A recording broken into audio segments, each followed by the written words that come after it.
is Morag, and I want to tell you a story, and it may be one that you've heard of before, or it might be a new one, and it is about a little boy and a little girl called Hansel and Gretel. So there lived a brother and a sister called Hansel and Gretel, and they lived with their father. But they were very poor and didn't have very much money, so sometimes they didn't have very much to eat.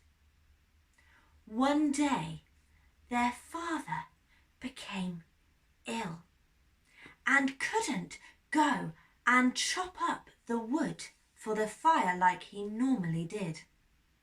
So Hansel and Gretel decided that they would go and chop up the wood to make a fire to keep their father warm so that he didn't get even more ill. Normally, Hansel and Gretel weren't allowed in the woods on their own because their father was worried they would get lost. But Hansel and Gretel thought they had no other choice, so they ventured off into the woods. But they didn't go unprepared. They decided to take some bread with them. And they thought, if we drop little bits of bread on our way, once we've finished, we can follow the breadcrumbs all the way back home. And they decided that was a really good idea. So they went off, dropping the breadcrumbs as they went, making a little trail for them to follow back. And they got to a clearing in the woods, and they went off to collect as much wood for their fire as they could. When they were finished, they started following the breadcrumbs home. But soon they realised that the bread wasn't there very much. They thought, where has all our bread gone? Then they realised the birds had been eating all of their breadcrumbs. So now they didn't have a trail to follow home. Oh no! What are they going to do now? So Hansel and Gretel started walking through the woods, trying to remember what they had passed on their way there. Did we go past that tree? Do you remember going past a river? Oh, I don't recognise this part of the woods at all. Oh no, now we're lost. What shall we do now? What do you think they're going to do? I don't know. Shall we see?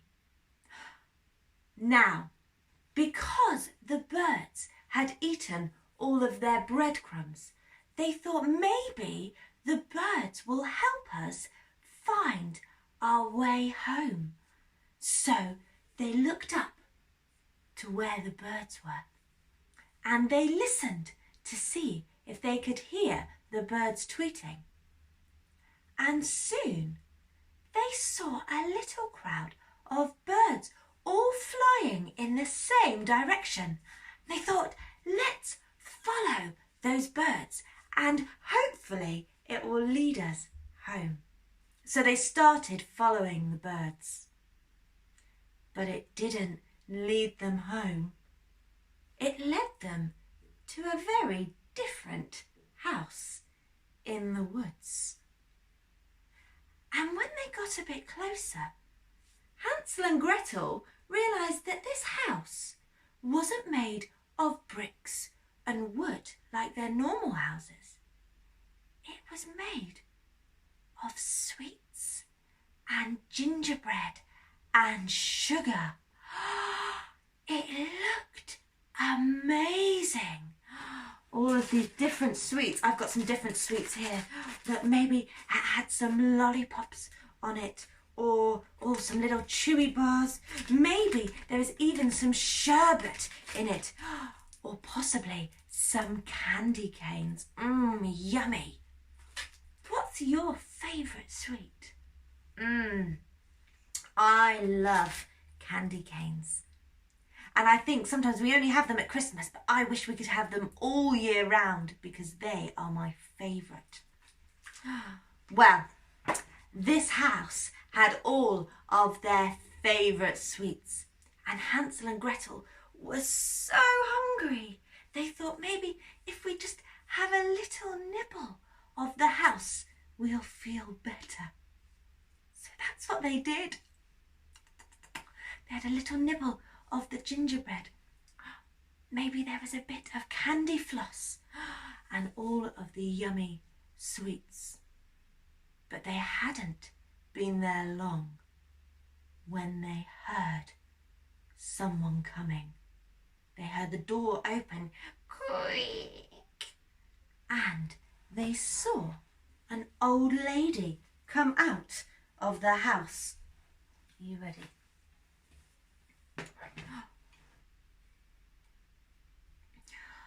Oh, my dear children, you look so hungry.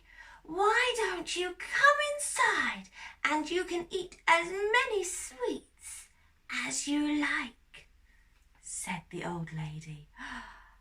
What do you think Hansel and Gretel did? Well, they thought about it and they thought, we're so hungry.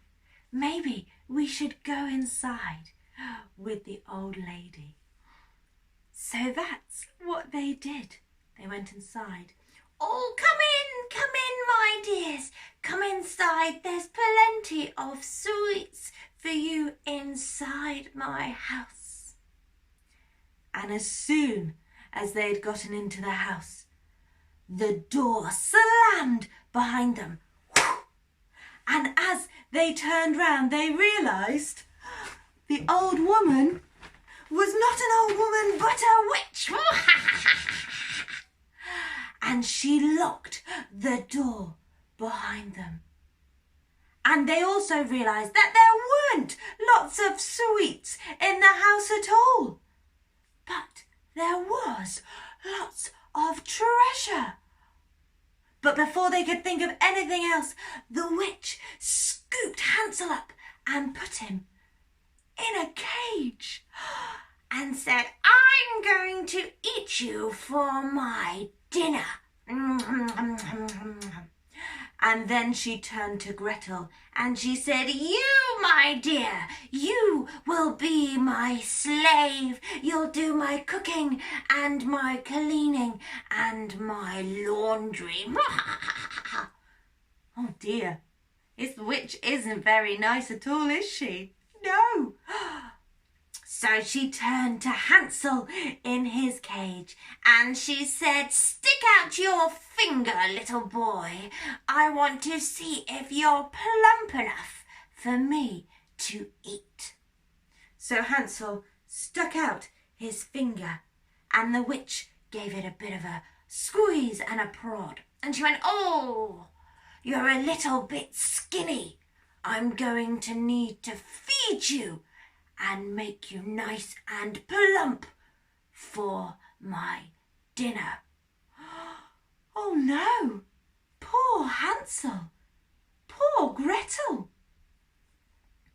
So the witch turned to Gretel and said, you will need to cook us some food for tonight so we can fatten the little boy up. Get to work. So Gretel got to work cooking and cleaning and even doing the witch's laundry, including her smelly knickers. Ugh. Oh dear, they didn't have a very good night. and Gretel got to thinking, what can we do to escape the witch's house? And she had an idea. If I steal the witch's glasses, she won't be able to see. And then maybe we can think of a way of escaping. Then she had another idea and thought, if when the witch goes to feel Hansel's finger, she was feeling a bone instead, she won't eat Hansel for his tea because she'll think he's too skinny. So that's what Gretel did. She found a bone and gave it to Hansel in his cage and stole the witch's glasses and hid them away. So the next day when the witch got up, she couldn't find her glasses, so she couldn't see. And she said, "Little girl, I hope you're doing all your jobs properly." And she went up to Hansel in his cage and said, "Little boy, stick out your finger so I can see if you're plump enough for me to eat." And Hansel took the bone that Gretel had given him and stuck it through the bars of the cage, and the witch felt it. But because she couldn't see, she didn't realise it was not Hansel's finger. And she felt and she went, "Oh, you're far too skinny. I can't possibly eat you now. We need to fatten you up. Little girl, get to cooking as a nice meal so we can fatten this boy up for my dinner." So they managed to escape without getting eaten that night, but they were still stuck in the witch's house. Now this went on for a few days, with the witch not being able to see, and every time she went up to Hansel's cage and said, "Stick out your finger," he would stick out the bone and she'd feel it and go, "Oh, you're still too skinny. I can't possibly eat you yet." And they would live another day. But one day the witch had had enough and she was very, very hungry. So when she went up to Hansel in his cage and said, "Stick out your finger and I'll see if you're plump enough," and he stuck out the bone and she felt it, she went, "Oh, you're still too skinny, but I'm so hungry. I think I'll eat you anyway." Oh no! What are they going to do now? Gretel had an idea.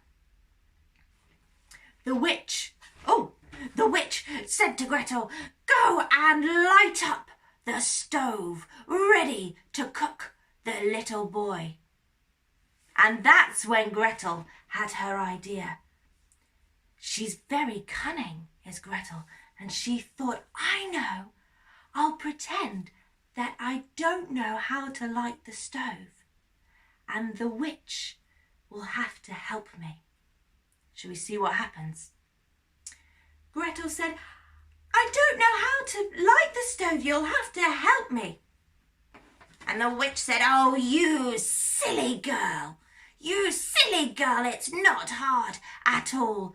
And she went over to the stove, and as she leant in and started sorting out the fire, Gretel got behind and gave her a huge shove and pushed her into the stove.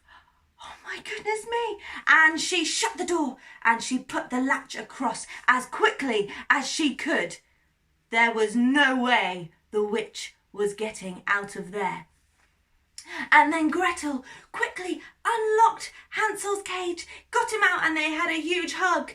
And they said, "Quick, let's run away back home." But before they went, they looked around and realised all the treasure they had seen before. They went, "This will solve our problems." So they filled their pockets with as much treasure as they could carry. And Hansel and Gretel ran as fast as they could away from the gingerbread house. Run, run, run, run, run. But they were in the woods again, and they knew they'd been lost before. How were they going to get home? They weren't sure, but they kept on running and running and running. Now, the father back at home had been very worried about Hansel and Gretel and where they could be. So he'd asked all of the villagers to keep an eye out and to look for Hansel and Gretel and to bring them home if they found them. So it was a good job and very lucky that while Hansel and Gretel were running as fast as they could with their treasure jangling in their pockets, one of the villagers saw them and called out, "Hansel, Gretel, come with me and I will take you home." So they did, and the villager took them all the way home, where their father was so happy to see them, and they had lots of hugs and kisses. They were so glad to be home. And Hansel and Gretel said, "Father, we have missed you so much, and we're so happy to be back home. But we've also solved our problems." And they emptied their pockets and said, "Look at all this treasure. We will never be hungry again." The end. Oh my goodness me! What a lot Hansel and Gretel had to deal with. And thankfully Gretel was very cunning and came up with some good ideas to help them escape the witch in her sweetie house. Bye!